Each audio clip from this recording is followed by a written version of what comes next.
Buonasera e benvenuti al Pala Rigopiano di Pescara, ottava giornata del girone di ritorno di Serie A Futsal, Acqua e Sapone Unigross, CMB Signor Prestito.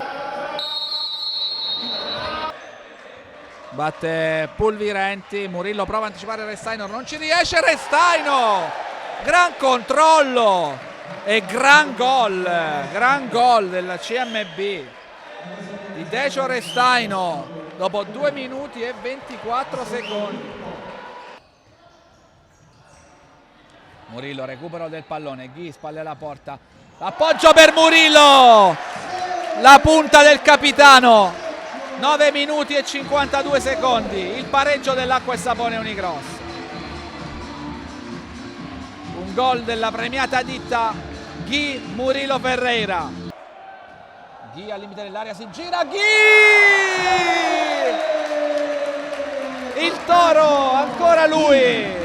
La ribalta l'Acqua e Sapone dopo 10 minuti e 42 secondi. 2-1 per la squadra di Bellatte. Rimessa dell'Acqua e Sapone. Coco!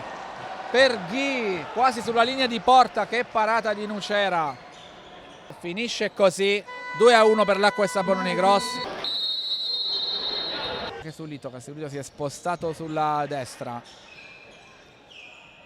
per Tucon Mancusi, sinistro che andava all'incrocio dei pali, vola Nucera e qui Casulito firma il gol del 3-1, il sinistro chirurgico del Folletto di Malaga. 3-1 per l'Acqua e Sapone Unigross. 7 minuti e 10 alla fine del match. Coco all'indietro, Murillo, controllo sinistro, piazzato! Colpo da biliardo di Capitan Murillo. Stop. E sinistro a giro con il piatto chirurgico. 4-1.